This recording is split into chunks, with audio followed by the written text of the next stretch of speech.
Boa noite, meus queridos amigos e alunos, alunos de hoje, alunos de sempre, alunos novos que hoje estão nos acompanhando aqui diretamente dos estúdios da Voxel em São Paulo, com toda a equipe de transmissão ao vivo, aí nossa querida Aninha, minha assistente de palco aqui dentro, Pedrão nas picapes, nosso grande mestre, professor Alexandre Sabag, fazendo aí toda a moderação das questões que a gente vai ter em breve.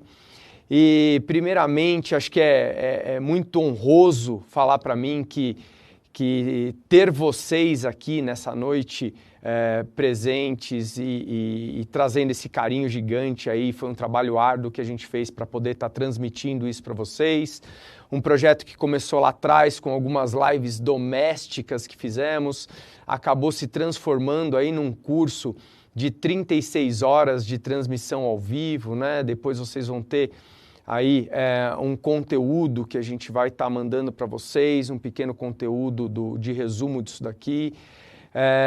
Acho que a nossa equipe cresceu, né? Muita gente chegou e acabou tornando possível esse momento aí de estarmos juntos aqui nessa noite com esse nível de profissionalismo.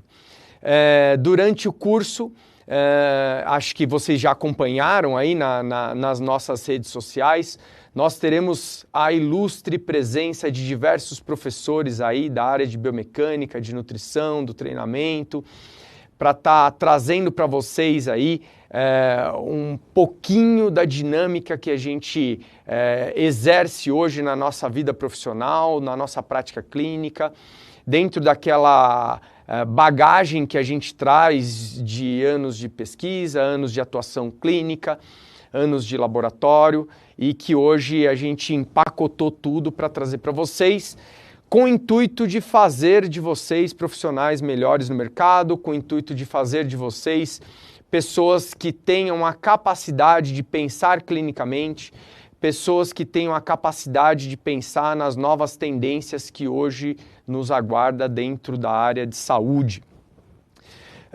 Esse curso, como eu falei para vocês, né, abrange um conteúdo bem interessante, uma vez que a gente vê que dentro de uma graduação de educação física, fisioterapia ou até mesmo medicina, 36 horas de curso correspondem grandes disciplinas importantes para a nossa formação.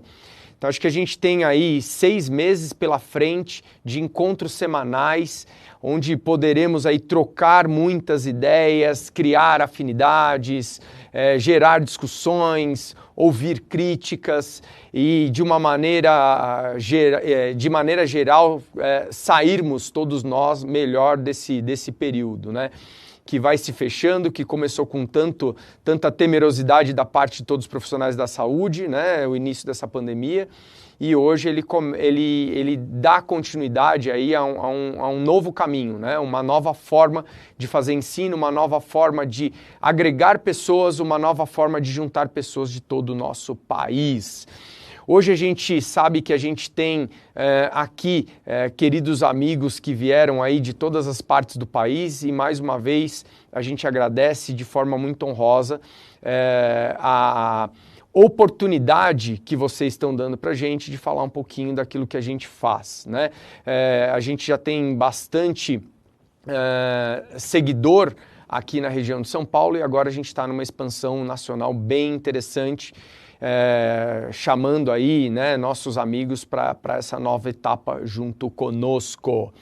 Bom, vamos ao que interessa. Acho que ninguém veio aqui para ouvir boas-vindas, vamos direto ao nosso curso e para isso eu vou chamar aqui meu amigo Pedrão para projetar para a gente aí a transmissão, para que a gente possa continuar aí falando um pouquinho sobre o curso que é intitulado Biomecânica aplicada às novas tendências da saúde. Eu sou o professor Fábio Rodrigues José, mestre em Biomecânica pela Escola de Educação Física e Esporte da USP. Estarei com vocês durante todos os encontros coordenando esse projeto e tentando, de uma maneira geral, mostrar para vocês o que um profissional que tem a vontade de estar linkado às novas tendências da saúde, seja você educador físico, fisioterapeuta, nutricionista ou médico, precisa se antenar antes de seguir aí uma nova prática clínica. Bom, vamos lá. A nossa história começa com uma questão bem interessante, né? Uma pergunta que muitos acabam nos fazendo com muita frequência e acho que uma questão que acabou tomando muita forma no mercado, né? O ser humano está vivendo mais? Essa é a grande enquete, né? Será que a gente vai viver lá 100 anos, 150 anos, 200 anos? Antigamente, os nossos avós, aí, nossos bisavós, tataravós morriam aí com 50, 60 anos e de uma maneira geral a gente vê tomando conta do mercado a hipótese de que o ser humano, com as novas práticas de saúde, com as novas tecnologias da medicina, acabou conseguindo alcançar uma longevidade maior, né? Eu trouxe aqui alguns relatos, né? Primeiramente do imperador romano Tibério, que morreu aos 77 anos e, segundo as escrituras da época, havia sido assassinado, né? A primeira imperatriz do Japão morreu por volta dos 74 anos. O primeiro imperador romano, Augusto, morreu aproximadamente com 75 anos. E a imperatriz romana Lívia morreu numa estimativa entre 86 e 87 anos.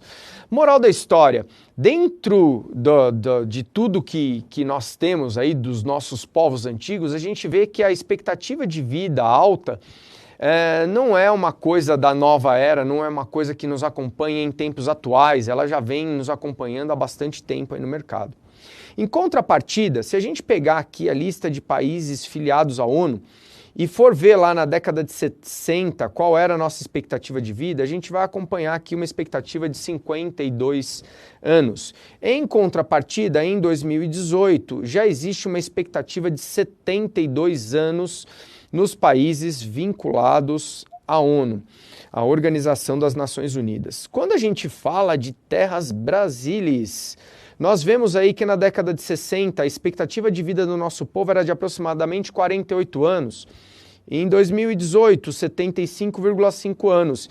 E existe uma estimativa que em 2030 a nossa população esteja vivendo em torno de 84,4 anos.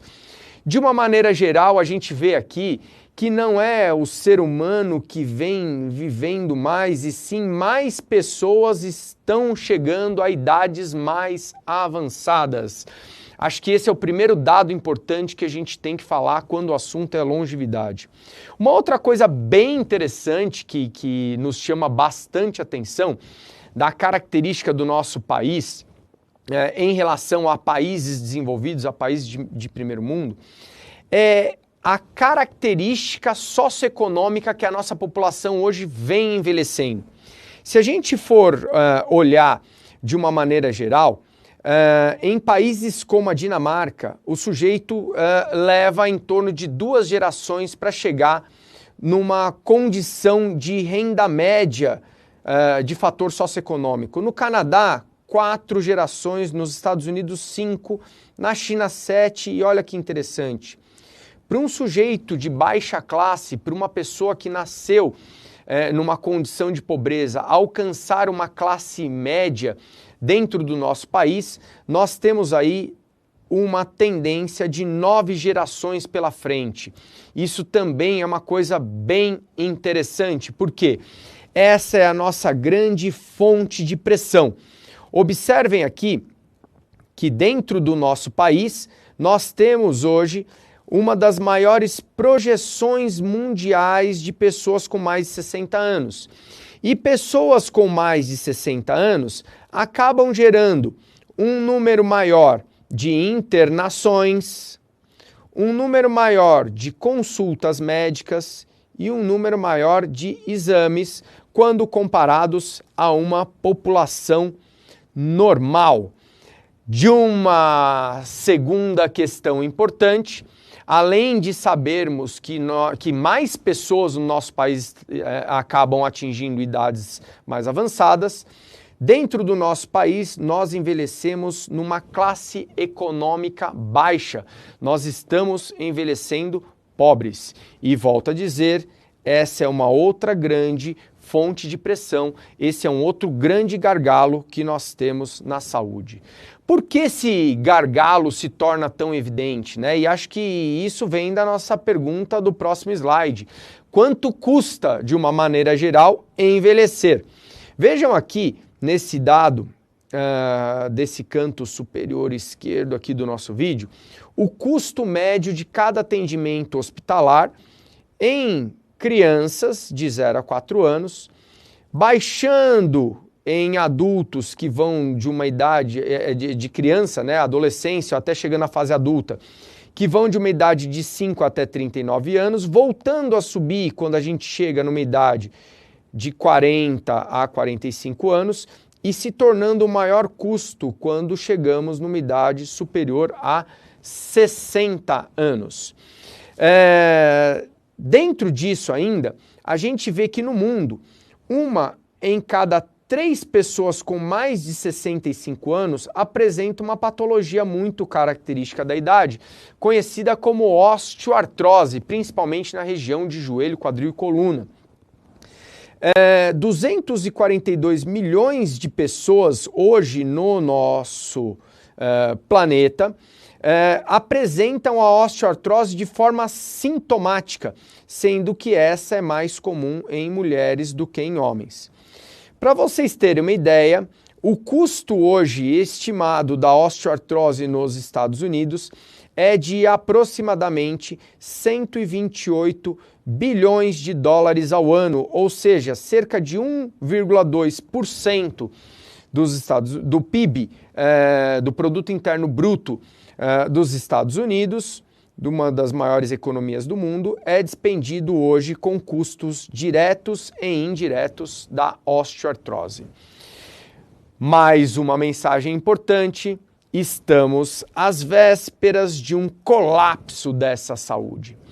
Outro detalhe que nos chama bastante atenção, ainda dentro desses dados que eu estou mostrando para vocês, é o como o mundo hoje olha para a saúde e como o mundo se atenta para os programas de prevenção em saúde. Nós temos aqui, nessa coluna esquerda, as características de morte que nós tivemos ao longo dos últimos 100 anos relacionados às doenças infecto-contagiosas e grandes catástrofes da nossa humanidade. Num primeiro momento, eu queria citar a gripe espanhola, com 50 milhões de mortos entre 1919 e 1920. A grande praga de Londres, entre 1965 e 66, que deixou um rastro aí de 75 mil mortos. A gripe A deixou 18.036 mortos em 2009. O surto de ebola na África deixou em 2014 11.323 mortos. O sismo e tsunami do Oceano Índico, 227.898 mortos em 2004. O bombardeamento das regiões de Hiroshima e Nagasaki, aproximadamente 246 mil mortos. E o dado mais atual que nós temos mostra que o Covid no mundo já deixou 1.152.314 mortos. Numa somatória das grandes pragas e catástrofes da humanidade dos últimos 100 anos, nós temos aí um rastro de morte de 51.730.571 mortos deixados pelo caminho. Em contrapartida, quando nós olhamos agora para o nosso gráfico superior direito, nós temos aqui um dado que o nosso planeta hoje possui aproximadamente 7,5 bi de habitantes. E dessa população toda, 30% desenvolve ao ano uma coisa chamada dor lombar crônica, ou seja, 2.259 milhões de habitantes do nosso planeta desenvolvem ao ano uma condição chamada de dor lombar crônica. 10% dessas pessoas que desenvolvem essa dor lombar crônica viram uma estatística gigante que acaba somada à osteoartrose, 3,8% da nossa população, que gera uma coisa chamada osteoartrose, principalmente na região de coluna, quadril e joelho, atingindo aí uma população de 282 milhões 140 mil habitantes do nosso planeta, desenvolvendo a tal da dor lombar crônica. Da osteoartrose. Se a gente somar a dor lombar crônica e a osteoartrose, nós temos aí hoje um dado que nos mostra que juntas elas conseguem atingir quase que 10 vezes a somatória das pragas que mataram a nossa humanidade nos últimos 100 anos. Mais um ponto importante, quando nós falamos de promoção de saúde, de grandes mobilizações mundiais de saúde relacionadas à vacina, relacionadas a controle de grandes epidemias, nós estamos ignorando um outro fato muito importante dentro do nosso mundo, dentro do nosso planeta, que são as doenças musculoesqueléticas. Esse dado que eu trago hoje para vocês vem de 2 artigos interessantes que datam de 2020 e uma coisa muito bacana é que um deles foi feito na África. E o apelo que o pesquisador fazia quando ele mostrava esses dados era de que o governo do continente africano vinha desenvolvendo toda a programação de saúde pública voltada às doenças infecto-contagiosas, ignorando o fato da população sofrer drasticamente de dores lombares, por exemplo. E ele também fazia um apelo da qualidade de vida dos sujeitos que desenvolviam dor lombar, uma vez que o cara com dor lombar, além de perder a produtividade dele, acaba gerando, junto com as outras doenças musculoesqueléticas, o que a gente chama de comorbidades, como doenças cardiovasculares, diabetes, aumento de massa gorda, diminuição de massa magra por inatividade, e por aí a gente começa a ver que todos os fatores hoje que tanto nos assustam em relação à última grande pandemia que tivemos no nosso planeta, que eram justamente as comorbidades, né, que são até hoje as comorbidades, acabam sendo geradas por pequenos problemas musculoesqueléticos que vêm lá de trás. Então esse também é um assunto bem interessante que vale a pena chamar atenção numa forma introdutória desse curso, que muitas vezes a gente não atenta tamanha a importância de se prevenir essas dores e ao mesmo tempo criar uma condição de saúde baseada em saúde, num primeiro momento, musculoesquelética. Outro detalhe bastante interessante de como nós fazemos aí a nossa saúde está na relação do custo que nós temos hoje com determinados procedimentos em relação a tudo que abrange a saúde mundial. Se a gente for olhar de uma maneira geral, mais uma vez, dados dos Estados Unidos que trazem aí uma coisa que infelizmente o nosso país não traz, uma estatística muito precisa do custo nacional disso. Em 2017 foram gastos 3,2 trilhões de dólares relacionados à saúde da população, saúde em geral da população. Hoje, sem sombra de dúvida,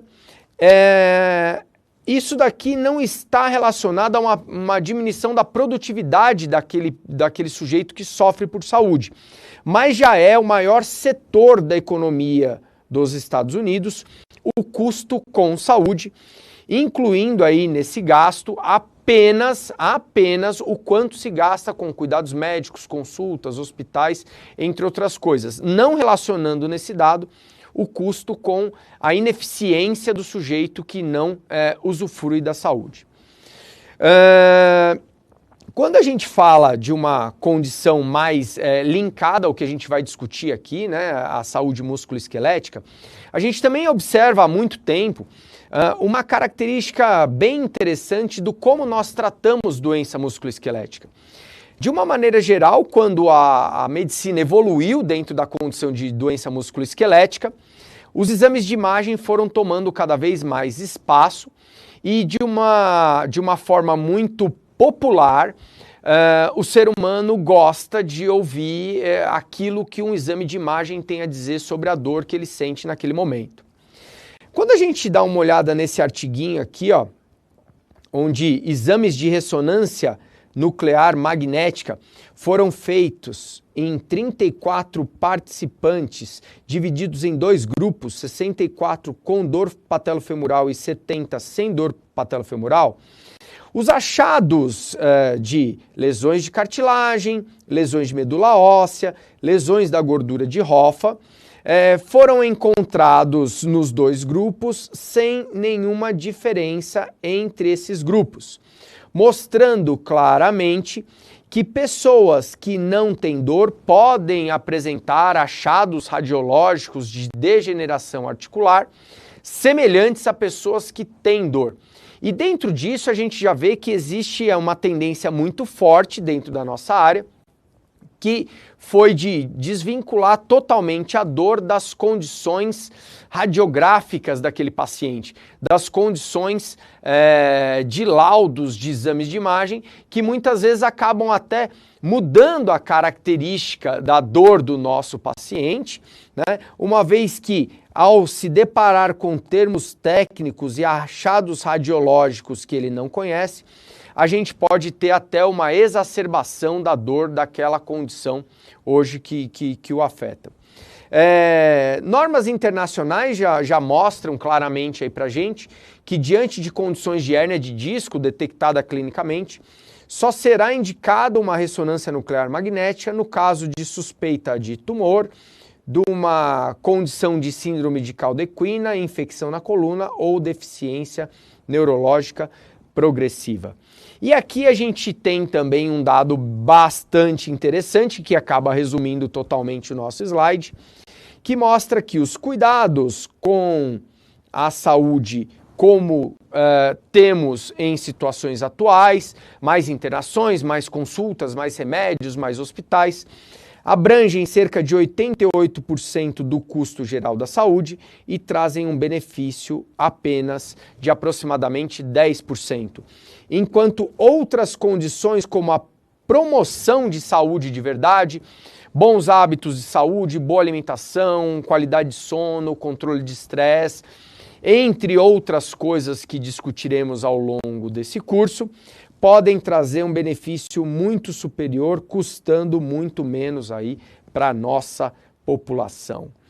De uma maneira geral, nós temos aqui que existem hoje 4 condições que acabam nos assustando muito quando o assunto é saúde. Por exemplo, as doenças cardiocirculatórias, as doenças respiratórias, as doenças metabólicas e, consequentemente, a obesidade. Porém, a nossa atenção agora de lançamento do nosso primeiro encontro, que vai nos acompanhar aí durante todo o nosso processo, é que atentemos mais para as doenças musculoesqueléticas, uma vez que essas acabam acometendo a nossa população de uma maneira geral, num momento muito precoce da vida, principalmente com prática esportiva, com crianças que têm lesões de joelho, lesões de tornozelo, lesões na coluna, um adulto jovem que acaba se tornando um sedentário e acaba sofrendo de dores musculoesqueléticas e dessa maneira, baseado em sedentarismo, começa a mudar a sua composição corporal de forma não favorável. Hoje no nosso país, 18,9% da nossa população está obesa, 54% da nossa população tem sobrepeso. Entre 2007 e 2017, a obesidade aumentou 110% entre os nossos jovens, enquanto aumentou 60% nas demais faixas etárias. Vejam que doenças musculoesqueléticas precoces, uma população mais sedentária, uma composição corporal desfavorável, segue hoje as novas regras da área de saúde, segue hoje as novas tendências que nós temos no nosso mercado, segue hoje a condição que a Organização Mundial de Saúde classifica como os fatores que mais geram deficiência na nossa população. Falta de força, falta de flexibilidade, problemas metabólicos e, consequentemente, problemas cardiocirculatórios relacionados à composição corporal. E é dessa forma que a gente vê claramente que se estamos chegando a uma condição onde mais pessoas estão vivendo mais, nós esperamos o grande colapso brasileiro da área de saúde nos próximos 10 anos, onde teremos uma estimativa de um número de 9,5% do nosso PIB investido em saúde em 2014, precisar aumentar para 25% em 2030, dentro do grande crescimento da população que nos aguarda, que passaria de 29 milhões de pessoas com mais de 60 anos em 2010 para uma estimativa de 42 milhões de pessoas com mais de 60 anos em 2030. E é aqui que a gente começa a olhar para o mundo e encontrar um estado independente chamado Singapura, que tem hoje o maior exemplo de otimização de saúde que nós temos no nosso planeta. Embora tenha uma quantidade de habitantes muito inferior ao que temos no nosso país, Singapura investe hoje apenas 4% do seu produto interno bruto em saúde e tem a melhor saúde, é considerado como a melhor saúde populacional do nosso planeta, a melhor saúde populacional do mundo. Como é que Singapura conseguiu tal feito? Pedrão, mostra na apresentação aqui, ó. Primeiro, dividindo os custos de saúde com a sociedade. Segundo, cobrando da sua sociedade uma postura mais saudável, de prática de atividade física, de organização alimentar e, consequentemente, uma saúde feita num momento onde a pessoa é saudável e não no momento onde a pessoa ficou doente. A nossa grande pergunta a partir daqui é: será que estamos preparados? Será que a nossa população culturalmente está preparada para essa nova condição de saúde que nos aguarda?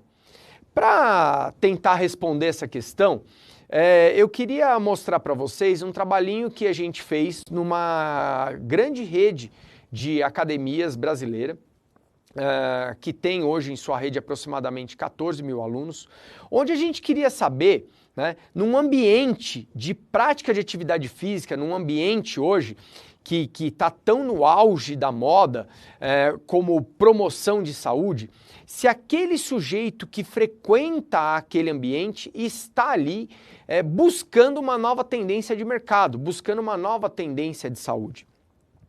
E foi para isso que a gente foi lá perguntar para esses caras: o que faz você aqui? O que traz você aqui?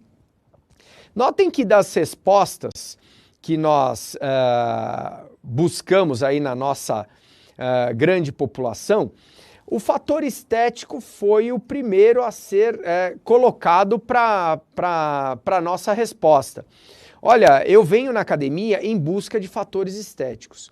A outra imensa maioria vinha atrás de uma coisa que eles classificavam como saúde e qualidade de vida, né? Embora a gente saiba que a população tem uma séria dificuldade de entendimento do que é saúde e qualidade de vida. Uma pequena parcela das pessoas que responderam a nossa pergunta iam atrás de uma reabilitação ortopédica e uma parcela menor ainda atrás de uma coisa chamada de doenças sistêmicas. Em contrapartida, quando a gente perguntava para esses caras, você toma remédio? Né? 58% diziam sim. Quando a gente perguntava para eles, você tem algum problema de saúde? 61% diziam sim. Quando a gente perguntava para ele, você tem alguma dor?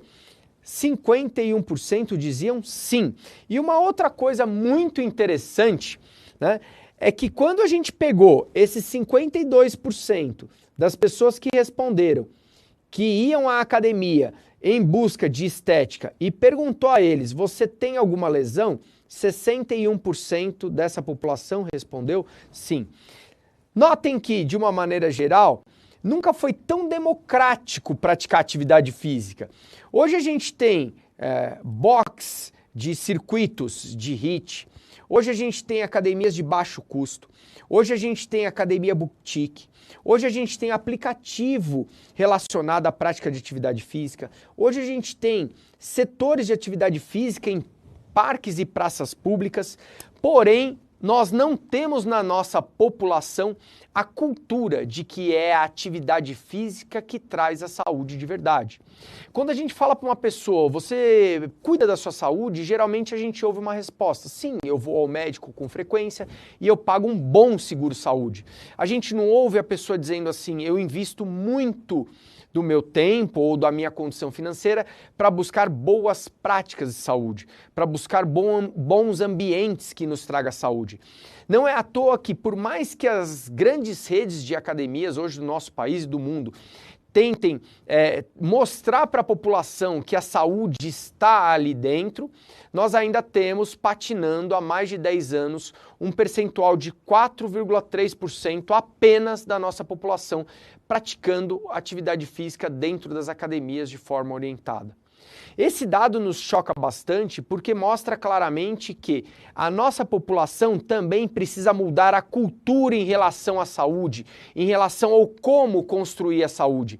E dessa maneira, a nossa preocupação maior é que profissionais que hoje nos assistem tenham a habilidade de deixar de ser apenas prescritores de atividade física, prescritores de sessões de terapia ou prescritores de programas de diagnóstico, fazendo menção aos nossos amigos médicos, e comecem a olhar um pouco mais para a educação em relação à saúde, a educação populacional em relação às boas práticas de saúde. E por falar em educação, temos também um novo problema englobando aqui a nossa grande questão. O nosso país vive hoje um dos piores cenários históricos da educação em relação ao seu posicionamento mundial. Notem aí que o nosso país hoje, quando o assunto é leitura, matemática e ciências, que são justamente os fatores que acabam nos posicionando dentro do maior sistema de avaliação da educação do mundo, que envolve aí um número bem grande de países e já ultrapassou o número de 70 países na sua última edição, mostra claramente que o nosso país não consegue alcançar a nossa nota máxima. Só 0,2% da nossa população alcançou nossa nota máxima de leitura, 0,1% de matemática e 0% da nossa população alcançou dentro dessa norma a nota máxima em ciência. Nem dentro das condições da América do Sul o nosso país vem conseguindo se destacar na questão educação. E esse é um outro fator que nos move para trazer para o nosso curso uma tendência muito chamativa, que é mostrar para vocês que o que pode mudar hoje as características da nossa saúde dentro da nossa população é a educação levada aos profissionais que vão levar educação ao consumidor final, aquela pessoa que hoje mais precisa dos nossos cuidados. Finalizando o nosso momento introdutório, existem perspectivas futuras que nos preocupam muito e elas precisam de mudanças rápidas. Dentro do nosso país, já existem condições de grandes autoridades que levantaram enquetes em grandes discussões que o nosso país precisa de mais profissionais da área de saúde, de uma maneira geral, fazendo com que aquele cidadão receba de uma forma precoce o bom hábito de saúde, o caminho da saúde antes dele ficar doente. E foi baseado em tudo isso que eu acabei de falar para vocês, que o grande objetivo do nosso curso, da criação do nosso curso, foi cumprido. Nós queremos que os nossos alunos, ao final desse curso, entendam que a biomecânica é uma ferramenta fundamental nessa nova área, nesse novo momento da saúde, que ela pode otimizar o movimento humano e, otimizando o movimento humano, ela pode preservar o sistema, o aparelho locomotor de forma longeva, de forma a fazer com que aquela pessoa que vá viver mais tenha preservação da sua estrutura e consiga manter o seu movimento por toda a vida.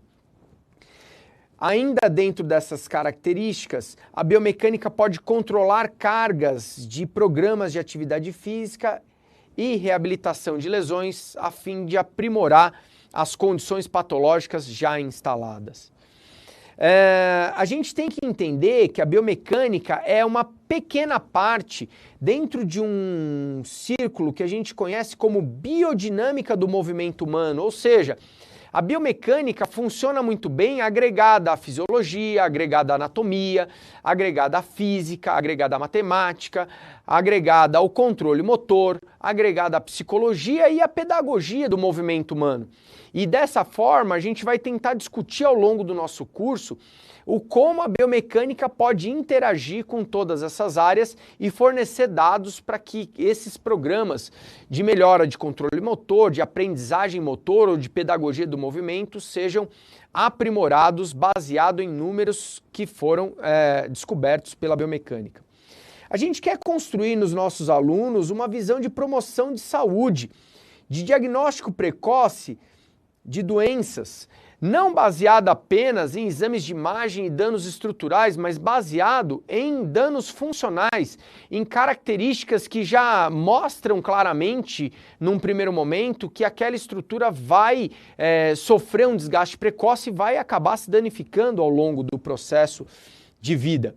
E a partir daí, né, os programas dentro do nosso evento iriam transformar, né, aquele negócio que hoje a gente fala, pô, como ser um personal trainer melhor, como ser um fisioterapeuta melhor, como ser um médico melhor.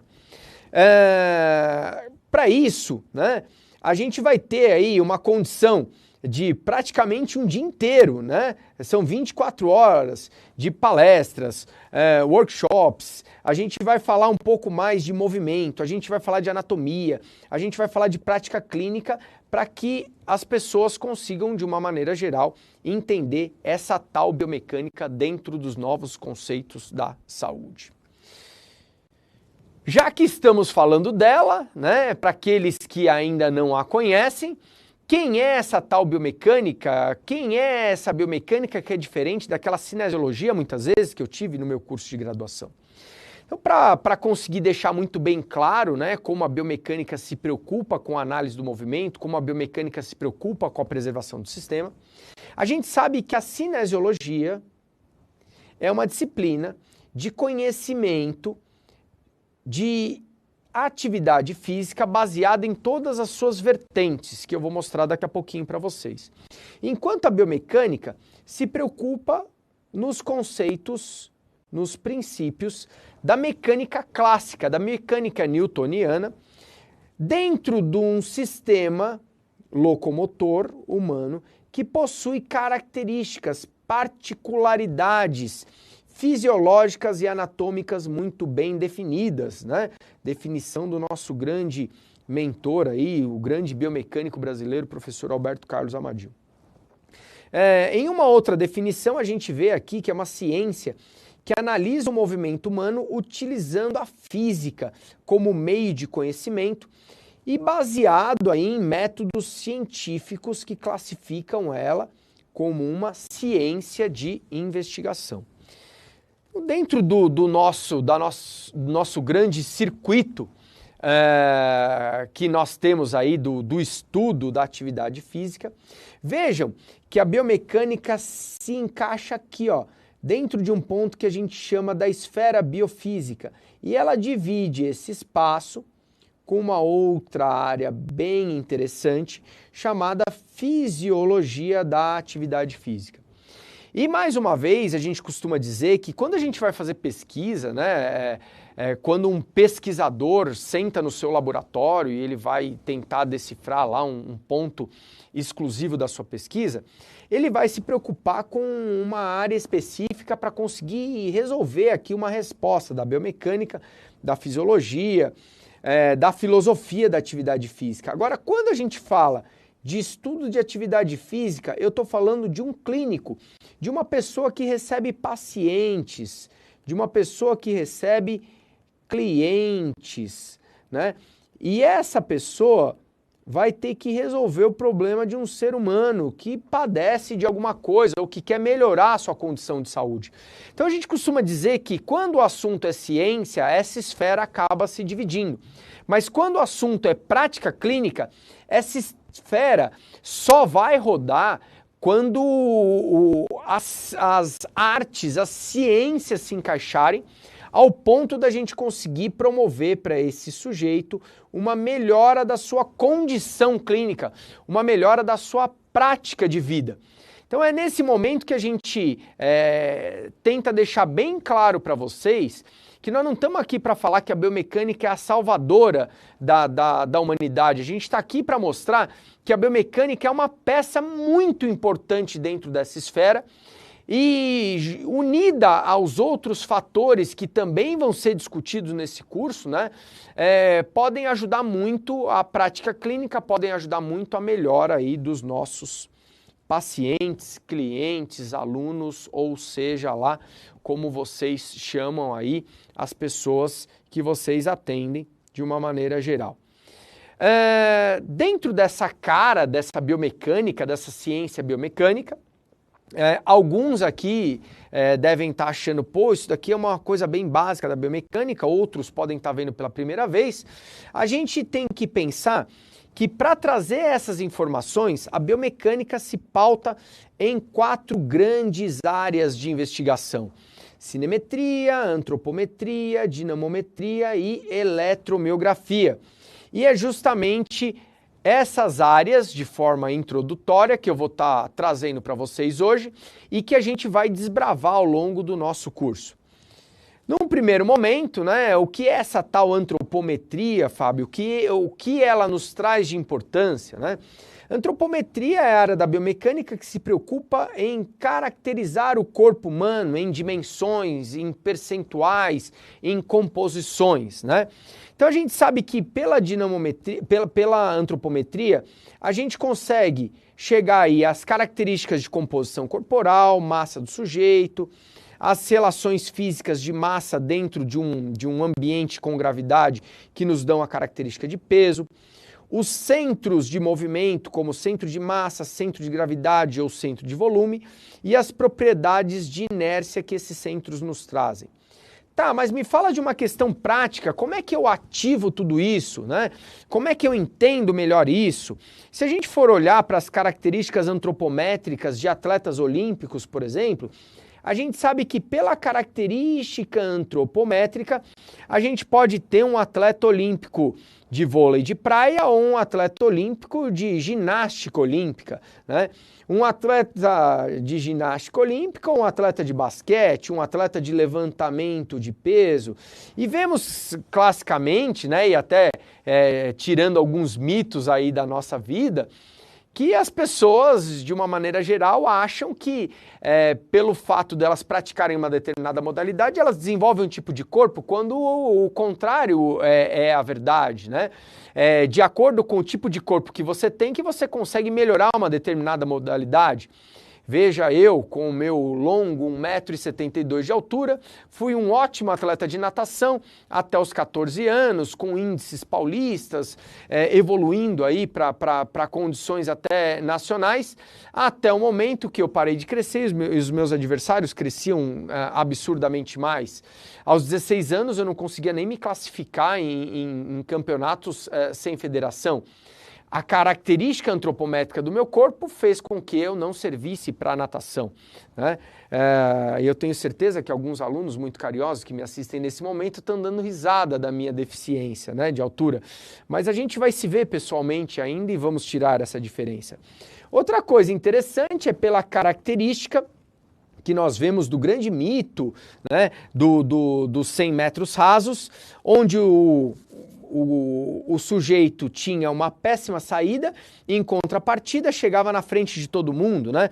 Uma característica antropométrica longilínea que desfavorece ele numa condição de explosão, porém favorece ele numa condição onde ele já alcançou uma velocidade máxima. E essa proporção de diferença antropométrica dele para os demais adversários foi compensada por uma ótima explosão dentro das características desfavoráveis que ele tinha. Nascia ali um mito. Uma outra coisa muito interessante que a gente fala dentro dessas definições é a característica que nós temos quando nós fazemos, por exemplo, uma relação de exercício onde dinamicamente as cargas para as articulações de quadril, joelho e tornozelo podem mudar de acordo com a posição técnica de um tronco mais inclinado, mais elevado para um tronco mais inclinado. E a partir daí eu troco um braço de alavanca pequeno para a coluna para um braço de alavanca grande. Um braço de alavanca pequeno para o quadril, para um braço de alavanca grande. Um braço de alavanca grande para o joelho, para um braço de alavanca pequeno. Moral da história, por que muitas pessoas machucam mais as costas quando vão agachar em grandes profundidades? Porque não estão preparadas para essa variação de torque pela característica antropométrica que nós temos nas posturas altas e baixas do agachamento. Outra coisa interessante que nós esperamos aí aguçar a curiosidade de vocês é a relação existente que nós temos das cargas que acompanham o movimento humano. E essas cargas são assuntos bem interessantes, quando muitas vezes a gente ouve lá, não, olha, cuidado que aquela atividade gera impacto. E a gente responde, para um biomecânico o impacto não é um problema. Para um biomecânico, conhecer um impacto é que é a solução do problema. E uma vez que eu conheço o impacto, eu administro o impacto.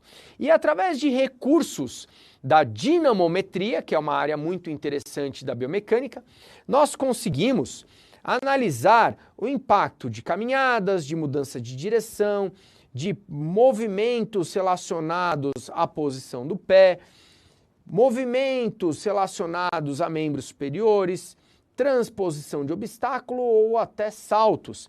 E a partir desse momento, a gente consegue caracterizar, o Pedrão vai mostrar pra gente, aí vai rodar o nosso vídeo 1, onde a gente tem uma característica interessante de análise de movimento, lower in amplitude and longer in duration than a sprinter. De análise de movimento, during a marathon, mostra, Ryan will impact the ground 25,000 times with a peak force of 3 times his body weight sendo avaliado dentro de um laboratório de biomecânica.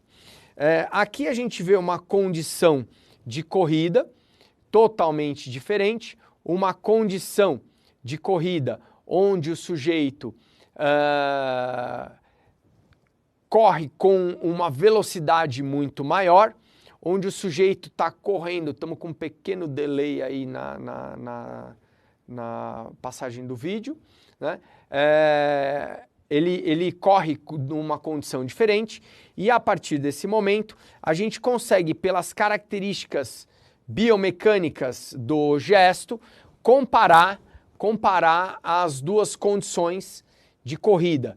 de baixa velocidade e de alta velocidade. Running at 10.2 meters per second on the SMU high-speed force treadmill. We simultaneously record ground reaction forces and video at 1,000 frames per second.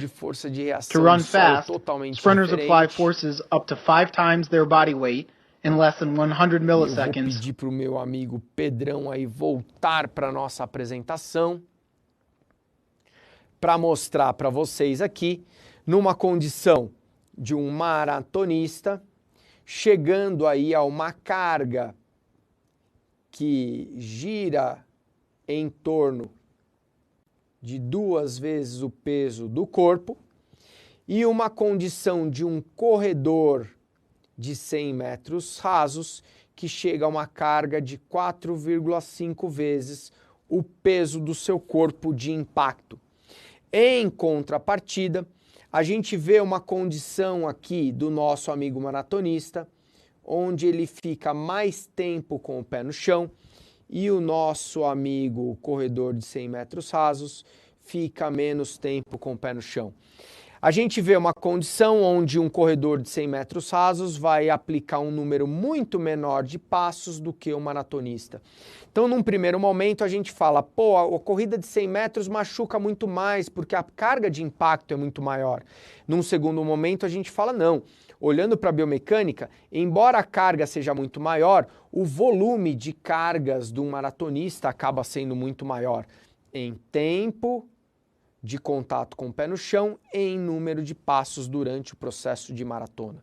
E a partir daí, a biomecânica traz dados bem interessantes para a gente, que são justamente as características de carga do movimento humano das mais baixas, relacionadas aí a cargas da marcha, até cargas mais elevadas, que são justamente aquelas relacionadas ao salto.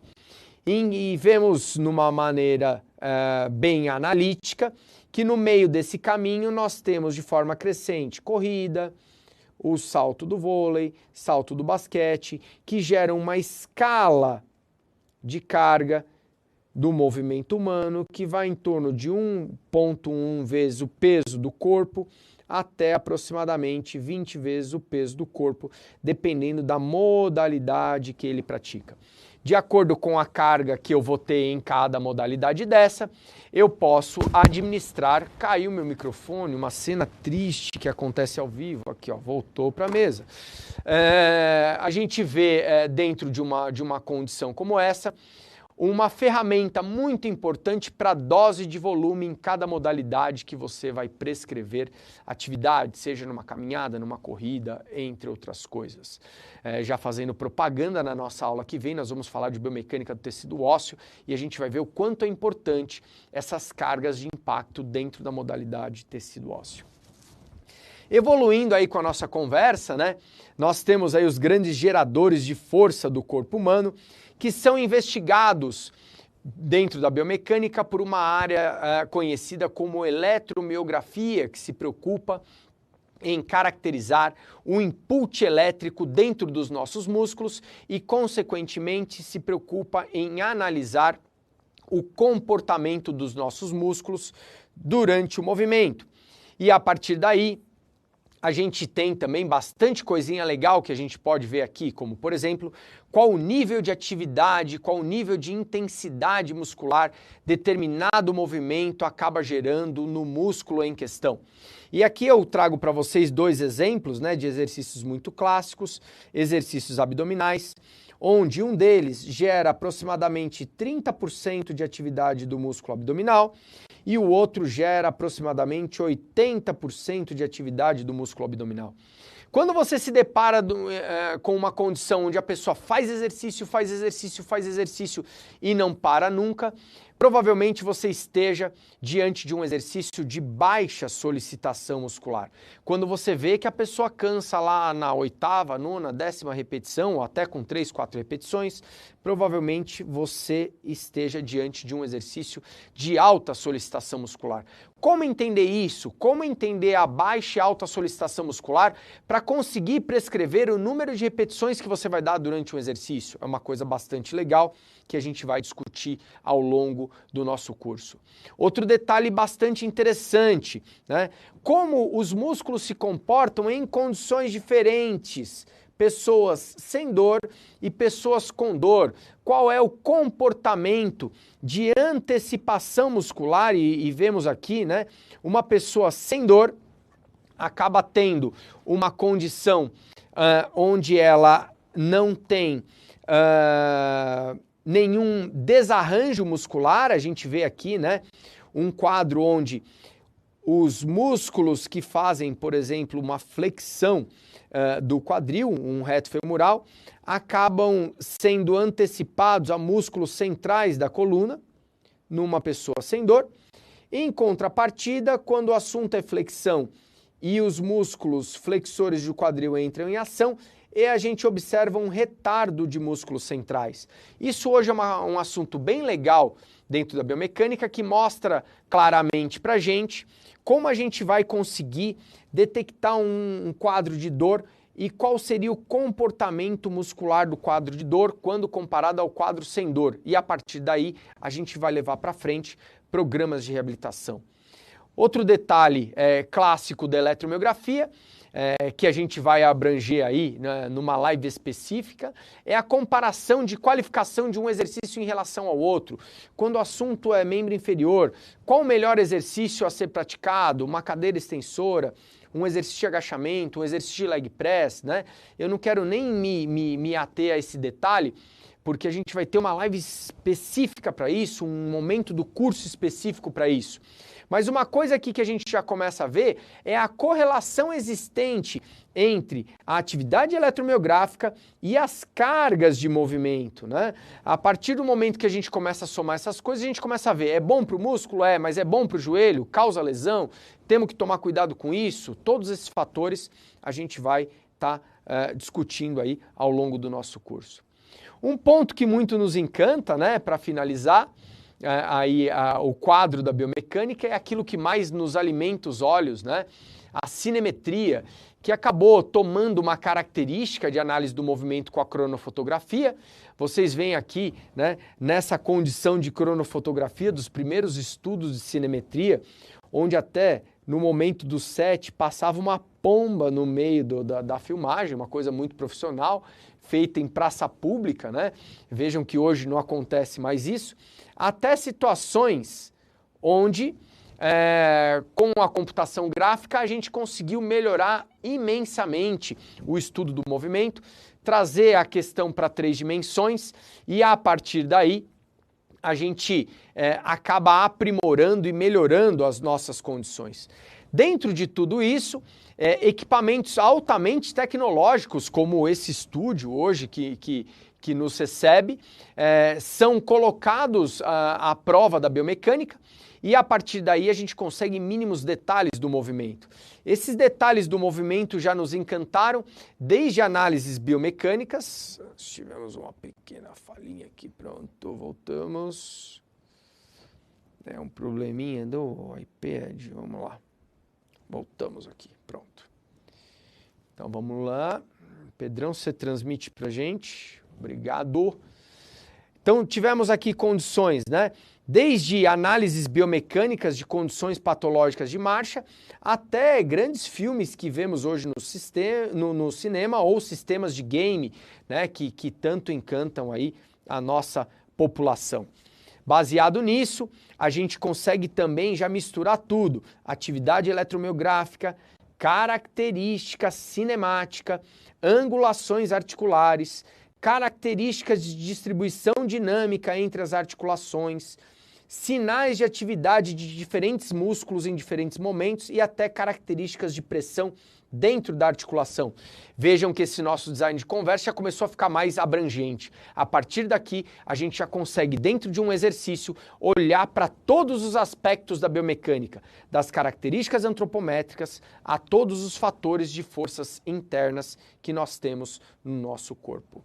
O grande problema, como tudo que é bom, acaba custando caro e para isso a gente vai criar dentro do nosso curso um sisteminha onde a gente vai montar para vocês um laboratório de baixo custo. A gente vai fazer uma transmissão de um laboratório de baixo custo para o nosso sistema. Dentro desse laboratório, a gente vai tentar mostrar para vocês algumas coisinhas que nós já fizemos dentro da biomecânica, alguns achados clínicos que nós já tivemos e, consequentemente, alguns casos clínicos lá no finalzinho do nosso curso que nós já atendemos, onde nós conseguimos trazer aí de um custo extremamente alto de saúde. A gente está com um pequeno travamento de delay aqui. Já estamos passando. Pedrão, conseguimos passar o próximo. Aqui, foi. De um baixo custo, como eu falei para vocês. Voltando. Quem sabe faz ao vivo, né? Voltamos no delay. Pronto. Então vamos lá. No final do curso a gente vai falar um pouquinho para vocês sobre casos clínicos que nós tivemos aqui, onde nós conseguimos transformar custos altos de saúde ao longo aí de um período de tratamento. A gente vai esperar entrar o próximo slide, olha aqui, ó, custos anuais de R$69 mil, a gente conseguiu transformar esse custo anual em R$28 mil, ou seja, nós conseguimos diminuir aí aproximadamente 2/3 do custo de saúde. E é nessa hora que a gente amarra a nossa condição dizendo que dentro das novas tecnologias e dentro daquilo que a gente preparou para vocês, a saúde hoje engloba uma questão híbrida entre tecnologia e ser humano e, ao mesmo tempo, depende de todos os profissionais da área de saúde, como engenheiros, médicos, fisioterapeutas, nutricionistas e educadores físicos, numa condição que a gente chama de saúde eficiente e barata para toda a nossa população. E é a partir do momento que a gente junta ciência, tecnologia, raciocínio clínico e educação que nós vamos fazer com que a nossa população consiga chegar a uma condição mais elevada de idade, ainda com muita saúde e desfrutando de uma qualidade de vida bem interessante. Como eu falei para vocês, serão 36 horas de muita emoção, com certificado àqueles que assistirem mais de 80% do nosso curso. E dentro do nosso template que mandamos para vocês aí, dentro da nossa landing page, vocês podem acessar todos os assuntos da saúde. Esse é um pouquinho do nosso trabalho. É aqui que a gente faz saúde com movimentos, com atividade física. E dentro desse trabalho a gente cita aqui casos de espondilolistese, casos de hérnia de disco, casos de hérnia de disco mais gestação, artroses grau 4 de joelho, fraturas de coluna, reabilitação de LCA e até análise de movimento sendo trabalhado dentro das características da biomecânica. Para isso, pedimos a todos aí que nos acompanhem até o final do curso. Sigam-nos nas nossas mídias sociais e, finalizando aí a nossa conversa, para a abertura das nossas perguntas, teremos nesse momento, né, a nossa grande enquete sendo, moderada pelo nosso grande amigo e mestre, professor Alexandre Sabag, que vai mandar para a gente aqui dentro as perguntas que me chegam, que vocês fizeram aí ao longo da nossa apresentação. Vamos lá.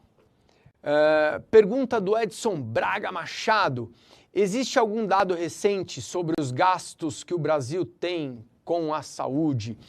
Meu grande amigo Edson, olha que não mensuramos esforços para alcançá-los, mas infelizmente ainda o nosso país tem sérias dificuldades de mensurar a saúde, principalmente relacionada a custos específicos, né? O que a gente tem hoje é um dado oficial que 9,6% do nosso PIB é dedicado à saúde. mas infelizmente a gente não tem no nosso país medidores de qualidade de saúde e medidores diretos, números diretos do quanto ela custa e o quanto ela traz de benefício. A relação custo-benefício é um problema mundial, tá? Não é só o Brasil que tem essa deficiência, não. O mundo inteiro tem esse tipo de deficiência. Mas pelo menos no outro lado da moeda, vamos chamar assim, a gente já sabe que tem país bem preocupado, acho que ficou claro na nossa apresentação, que é um problema mundial, tá? Tá todo mundo preocupado com o envelhecimento populacional, tá todo mundo preocupado com o custo de envelhecer, e está todo mundo preocupado com fazer saúde enquanto ainda a saúde existe. Tá? Mesmo assim, a gente tem deficiências grandes em relação às especificidades. Né? Vale lembrar que eu mostrei aqui 2 momentos. Né? Um momento onde as pessoas se preocupam muito com a saúde relacionada à doença infecto-contagiosa e artigos de 2020 que já batem na tecla que saúde não pode olhar só para a questão infecto-contagiosa. Saúde tem que também olhar para a questão musculoesquelética. Existe um dado bem antigo da OMS de 2000 que mostrava uma expectativa que agora, em 2020, o planeta já ia começar a gastar mais dinheiro com doença musculoesquelética do que com doença infecto-contagiosa. Vamos lá para a próxima pergunta. Antônio Eduardo Moreno de Amorim. Pode comentar um pouco mais sobre as suspeitas que deve ser pedida a ressonância e quais são os sintomas? Meu amigo Antônio Eduardo, existe uma coisa também bastante interessante relacionada a isso. A gente sabe claramente que hoje um bom ortopedista, um bom fisioterapeuta consegue, através das suas habilidades clínicas, ser muito assertivo na relação não só estrutural, como na relação funcional de uma herniação de disco, por exemplo, de uma afecção da coluna vertebral. Né? De uma maneira geral, um bom clínico consegue ver o nível que está sendo acometido, o grau de acometimento neurológico no aspecto sensitivo, no aspecto motor e no reflexo miotático. Em contrapartida, a gente sabe que nem sempre todos os profissionais seguem a mesma diretriz do processo. Se nem sempre todos os profissionais seguem essa mesma diretriz, o exame de ressonância acaba sendo uma ferramenta rápida para minimizar o tempo com o paciente, para tentar caracterizar melhor um dano estrutural ao tecido. Mas a gente sabe que isso é oneroso e isso acaba muitas vezes mudando pouco a conduta clínica, seja ela pela prescrição de medicamento, pelo repouso, pela internação num caso de travamento, ou ainda seja ela pela reabilitação ou continuidade da atividade física. Então, de uma maneira geral, hoje, órgãos mundiais preconizam, tá? Isso não é uma obrigatoriedade, é uma sugestão, que só se peça uma ressonância nuclear magnética em caso de suspeita de tumor, em caso de suspeita de infecção na região da coluna, em caso de síndrome da cauda equina, que já é um acometimento neurológico muito evidente na prática clínica, ou em caso de não melhora do tratamento conservador. A partir daí, você pode pedir uma ressonância nuclear magnética falando assim, eu estou sendo econômico. Do contrário, hoje dentro da literatura a gente recebe o título de uso de exame de imagem sem a devida necessidade de uma condição de overdiagnóstico. Eu estou fazendo diagnóstico demais sem a devida necessidade porque eu tenho condições clínicas, habilidades clínicas suficientes para estar detectando um problema e trazendo uma saúde menos onerosa. Olha que legal, tem muita pergunta aqui, vamos lá. Muitas redes de academia continuam vendendo planos e equipamentos, onde na verdade deveríamos vender o que o aluno necessita. Muito bem observado, meu amigo Edson. Olha que legal, o Edson bateu firme aí na tecla, né? O conceito precisa mudar, né? A gente vê que o produto de mercado é aquilo que justamente o cliente compra, né? Então eu diria, Edson, que uma academia ela tem um plano de negócio, como uma clínica médica, como uma clínica de fisioterapia, como um serviço de personal trainer, né? E de uma maneira geral, eles vão tentar vender para o consumidor aquilo que o consumidor vem buscar ali dentro daquela região. E é por isso que eu fui tão enfático quando eu falei, a gente precisa mudar o conceito também das pessoas que recebem saúde. O que a pessoa espera por saúde? Se a pessoa espera que a saúde seja feita numa clínica médica e que a estética seja feita numa academia, ela vai, quando tiver um problema de saúde, para uma clínica médica e quando ela tiver uma condição onde ela busca uma melhoria estética, para uma academia. Isso não quer dizer que a academia esteja preparada para fazer um programa de saúde ou que uma clínica médica esteja preparada para fazer uma condição de estética. Isso significa que, de uma maneira geral, a saúde precisa ser contornada em suas vertentes, né?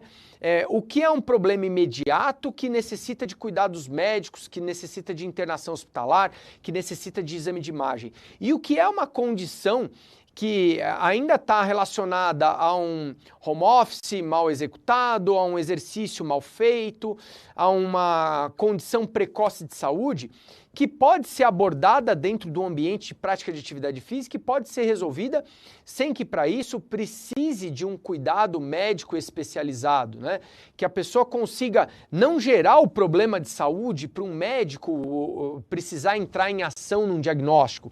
Então acho que são esses fatores que a gente tem que deixar bem claro, primeiro orientando a nossa população profissional, né? A gente precisa que os nossos profissionais estejam linkados a isso, que os nossos profissionais estejam linkados às novas tendências e como eles podem atuar, que eles tenham ferramenta para atuar dessa maneira. A gente passou por um processo educacional terrível e esse processo educacional acabou trazendo um problema muito sério para nós, que é o quê? Os nossos profissionais, de uma maneira geral no mercado, saem da graduação mal preparados para o mercado. Num segundo momento, melhor preparando esses profissionais, a gente tem que mostrar que eles são uma ferramenta de transmissão de saúde por mídia social, por orientação direta ao aluno, por orientação direta ao paciente, de como uma prática, uma boa prática de vida pode melhorar a saúde dele de forma generalizada, né? Não trazendo efeito colateral medicamentoso, não exigindo gastos exacerbados no futuro próximo ou mais distante. Então, acho que o grande intuito aqui, né, a academia ela acaba vendendo o produto que o povo quer comprar, né? Mas eu acho que o conceito, a missão, de uma maneira geral, não só da academia, como de todos os ambientes relacionados à saúde, precisaria ser guiado para um novo momento. Vamos lá. A respeito dos exames clínicos, quando deveria ser realizado para o bem do paciente e da economia, de acordo com o que foi falado? Acho que eu já respondi essa pergunta, Joana, agora há pouco. Professor, qual a sua opinião sobre um artigo do Paulo Gentil, onde o mesmo diz que o terrorismo biomecânico virou uma praga na educação física, com os testes para detectar distúrbios posturais? Ele diz que com isso são emitidos diagnósticos catastróficos. Olha, em primeiro lugar, né, foi citado aí o nome de uma grande autoridade aí no assunto, né, professor Paulo Gentil, um cara que eu admiro muito, respeito muito. Eu concordo com ele em partes, né? E eu acho que até no contexto da pergunta, né, eu já vi ele falando sobre isso, a gente está falando de algumas questões, vamos chamar assim, de overdiagnóstico mesmo, né, de uma condição, como eu podia dizer, a pessoa quer achar, né, vamos falar num termo bem popular, o cara quer achar pelo em ovo, né, ele olha para aquilo ali e fala assim, nossa, você tem um desvio postural XYZ, né, acho que esse foi o ponto de maior abrangência aí do nosso amigo. grande cientista aí da área, né? Mais uma vez exacerbando isso. Realmente eu vejo isso muitas vezes, as pessoas acham, olha, você tem um joelho valgo, você tem uma escoliose, você tem um problema, e colocam uma catástrofe, né, dentro daquilo como se aquilo fosse um limitador de prática de atividade física. A gente sabe que o sistema biomecânico é altamente dinâmico, que existe o controle motor por trás disso, que existe uma adaptação a determinadas situações, e as pessoas que têm, né, eu acabei de mostrar para vocês, artrose grau 4 podem fazer atividade física sim, as pessoas que têm espondilolistese grau 2 de coluna podem fazer atividade, as pessoas que têm desvios posturais podem fazer atividade, e dentro do nosso aparelho locomotor, a magia, né, do controle motor, a magia da adaptação neuromotora, no controle das cargas mecânicas e na otimização do movimento, acabam sendo fundamentais para que esse sujeito tenha uma vida cada vez menos restritiva, né? Então, acho que, de uma maneira geral, eu concordo claramente com ele, tá? E eu concordo parcialmente com o contexto a ser usado, né? Não é não é, digamos assim, como um terrorismo biomecânico, né? Como foi usado o termo. A gente está falando da biomecânica sendo mal aplicada, né? A biomecânica sendo aplicada como terrorismo acaba gerando esse tipo de distúrbio. Mas a biomecânica vai muito além desse terrorismo e eu costumo dizer que assim, um bom conhecedor da biomecânica, ele é muito menos terrorista e muito mais otimista. Ele não vai olhar para pequenos detalhes como esse, ele vai olhar para uma condição mais dinâmica e ele vai olhar, vai ser o coração do nosso curso, né, para cada vez mais liberdades de movimento e adaptações inteligentes dentro das limitações e não exacerbações das limitações que o sujeito tem. Gostaria de saber como a biomecânica pode contribuir com o tratamento das dores lombares e lesões dos joelhos. Olha, Diego, eu vou falar para você um pouquinho mais de paciência, meu amigo. Tem tanta coisa legal nesse curso.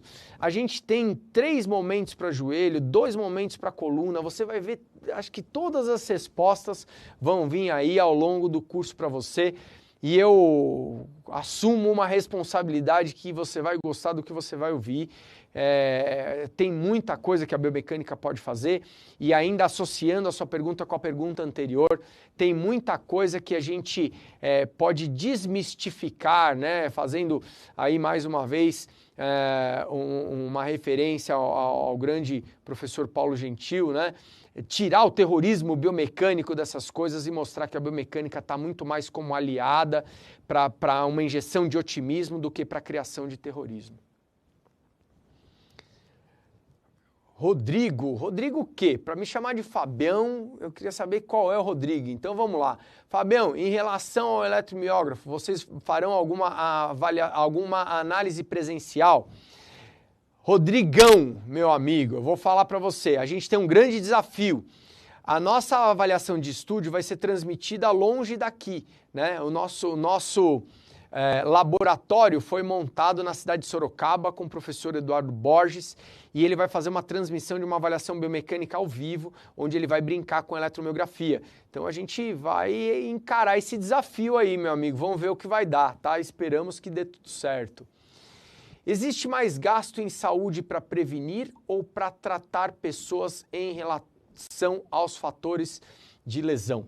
Existe uma estimativa mundial, Janderson Batista, existe uma estimativa mundial que quando você faz um programa de prevenção de lesões, você consegue reduzir o custo da lesão em até 1/3, tá?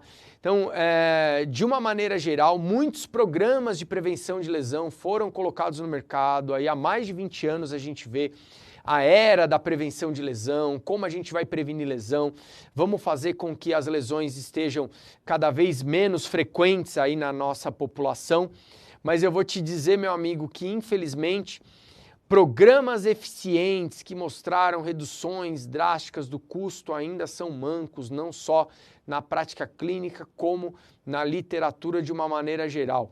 a forma com que a gente faz saúde é muito mais abrangente, né? A gente viu aí, de uma maneira geral, né, a evolução dos programas muito isolados e unifatoriais, né? A gente sabe que a relação de saúde ela é multifatorial. É por isso que eu tentei chamar a atenção de vocês para a esfera da biodinâmica do movimento, né? Existem diversos fatores relacionados à saúde e o bom clínico é aquele que sabe brincar com esses fatores independente da sua especialidade. Aqui a gente está trazendo para vocês um curso de especialidade biomecânica, mas o que a gente mais quer é trazer noções de toda a esfera da biodinâmica para que a gente seja cada vez mais democrático dentro das especialidades, cada vez mais a gente dê a mão dentro das ciências que nós temos relacionadas ao movimento, para que com isso consigamos fazer prática clínica, que é o grande objetivo do nosso curso, atuação prática. Muito bom. Tomás, sou o Tomás, ex-aluno da Uniban Osasco. Olá, Tomás, meu grande amigo. Professor, no momento de um vírus complicado e que não se sabe suas reais sequelas, uma correçãozinha de português aqui, vocês têm algum estudo que relata algum problema em relação à biomecânica e lesões musculoesqueléticas, creio eu que relacionado ao Covid? Não, Tomás. Infelizmente, acho que a gente está num momento da pandemia muito precoce para falar de estudo, tá? Eu posso, talvez, te dizer um pouco da experiência clínica que eu tive com o coronavírus. Eu já tive aí atendendo mais de 10 pessoas que tiveram coronavírus, de condições de intubação até condições de coronavírus leve, né? E a gente viu de tudo aí. A gente viu pessoas que ficaram com sequelas, né? Eu tenho hoje clientes que tiveram coronavírus há mais de 4 meses e ainda têm deficiência, não conseguiram voltar à condição física que tinham antes. A gente vê situações de internação e situações de intubação que acabaram gerando a clássica relação de imobilismo, que a gente sabe que é curada através de um bom processo de reabilitação, não só uma reabilitação motora grossa, como uma reabilitação motora fina, até de movimentos de punho e mão, que eu já tive também a oportunidade de acompanhar. Mas o que eu estou vendo hoje é uma correlação muito grande com síndrome de imobilismo, né? Pessoas que ficaram aí debilitadas, que despenderam grande energia por muito tempo combatendo o vírus e que acabaram sofrendo sequelas musculoesqueléticas que precisaram ser revertidas através de tratamento. Segundo os dados apresentados, investir em conhecimento para trabalhar com a terceira idade e grupos especiais é um mercado promissor. Até mais promissor que o atual, onde mais da metade da população procura academia para fins estéticos. O que você acha? Jobson, eu acho que você fez uma colocação muito interessante aqui. Eu completaria a sua colocação com um detalhe pontual. Uma vez que a gente tenha uma população de idosos crescente, entender esses idosos é uma coisa fundamental para que a gente consiga atender a demanda que vem pela frente. Então, nesse caso, totalmente de acordo com isso que você falou. Eu complementaria a sua colocação com um detalhe interessante. Para que o idoso chegue lá nessa boa condição, ele precisa sair de uma condição mais favorável. Então, pense o seguinte comigo, meu amigo. Não só é importante a gente olhar para o futuro e ver como os idosos vão chegar, como também é importante a gente olhar para o presente e imaginar que hoje a gente tem pessoas com 40, 50 anos, que daqui 10 a 20 anos vão estar numa condição de 60 anos e que tem muito mais condições de chegar lá numa condição favorável, sendo bem assessoradas, do que esperando elas chegar aos 60 anos e começar a atendê-las com 60 anos. É nessa hora que a gente costuma dizer que prática de saúde é uma condição janelada por toda a vida. Cada momento da vida tem um momento interessante. Você vai ter um momento onde você desenvolve músculo esquelético, você vai ter o seu momento da sarcopenia. A gente vai discutir tudo isso ao longo do curso. Mas o que tem que ficar muito claro é, quanto mais precoce você atuar no aparelho locomotor em envelhecimento, mais benefícios você colhe. No aspecto de manutenção de massa óssea, massa muscular, cartilagem articular, como também na preservação de lesões. Lembrem-se que quanto mais lesões o cara acumula ao longo da vida, mais problemas você tem para tratá-las no futuro. Estela diz, hoje vemos vários profissionais da educação física supervalorizando a biomecânica perfeita e acaba agredindo a individualidade do aluno. Essa supervalorização pode ocasionar lesão? Estelinha, minha querida, eu diria para você o seguinte, a gente tem que definir bem o que é essa supervalorização, né? Vamos lembrar aqui do nosso amigo que citou, né, o grande mestre Paulo Gentil agora há pouco, falando do terrorismo biomecânico, né? Na verdade, a gente tem que entender que a biomecânica é mais uma ferramenta da esfera. A gente não pode esquecer as outras ferramentas. Então, para falar que a gente hipervalorizou a biomecânica, a gente tem que ver qual foi o dado da biomecânica que foi hipervalorizado, né? A biomecânica é extremamente abrangente. E uma vez que a gente comece a usar ela de forma errada, a gente vai fazer com que a biomecânica seja mal interpretada ou mal utilizada. Mas eu diria a vocês, né, dentro de todo esse terrorismo biomecânico que foi discutido aqui, que a biomecânica ainda é pouquíssimo estudada pela nossa população, né? É uma ciência muito mais nova, não só no nosso país como no mundo, perto da fisiologia que já tem aí, ou do controle motor que já tem uma gama de estudos muito mais antiga. É uma situação delicada para profissionais da área de saúde, porque envolve física e matemática, isso faz com que as pessoas não tenham grandes afinidades, né? Nosso maior intuito dentro desse curso é fazer com que vocês desenvolvam afinidades pela biomecânica clínica, que vocês não peguem medo da biomecânica de laboratório, né? Dos gráficos, né, onerosos no aspecto físico e matemático. E a partir daí, que vocês comecem a entender a biomecânica como uma ferramenta muito utilizada e não como uma ferramenta para causar mais terrorismo à nossa população. Esperamos ao final do curso que vocês saiam mais afiados nesse aspecto e esperamos com esse curso abranger uma quantidade maior da população em relação à nossa biomecânica, em relação ao quanto a biomecânica pode nos ajudar dentro de todos esses componentes clínicos. Não com terror, mas com injeção de otimismo. Vamos lá, temos mais 3 minutos e 30, dá para responder mais questão aqui. Luciano Oliveira da Silva, Fábio querido, Luciano, agora que eu vi quem é aqui, meu grande amigo, sobre a multidisciplinariedade profissional na manutenção da saúde coletiva. Existe alguma política pública de incentivo a essa prática?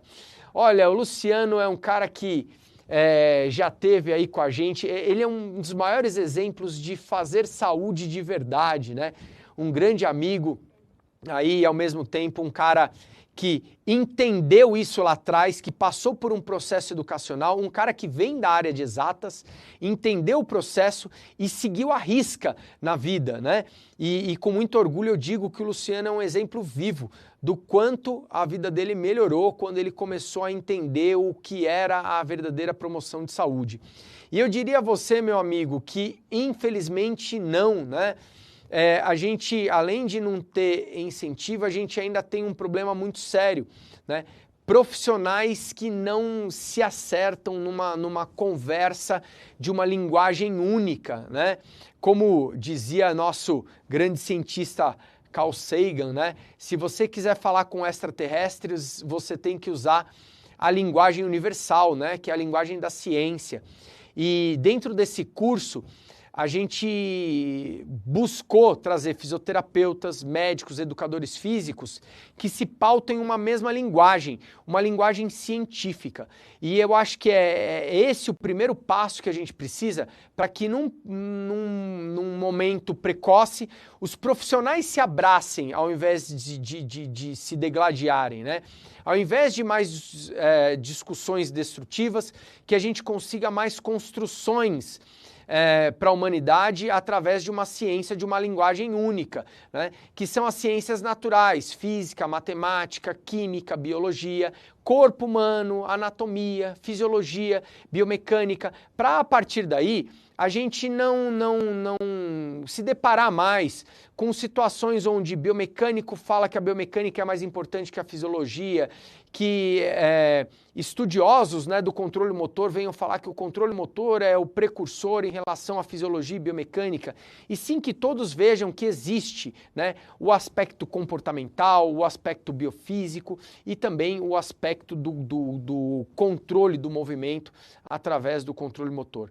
E eu acho que é com essa mensagem brilhante, né, do meu amigo Luciano que a gente agora agradece aí a todos vocês esse momento fantástico, né, que vivemos.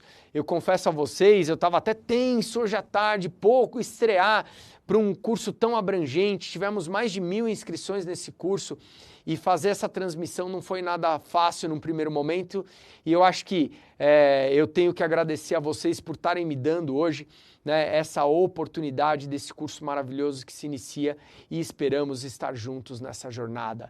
Espero vocês nos próximos encontros, vamos nos comunicando aí pelos grupos. Até a próxima. Pedrão, aquela mensagem que não pode faltar, Pedrão, por favor, meu querido. Obrigado, meus queridos, uma ótima noite a todos vocês.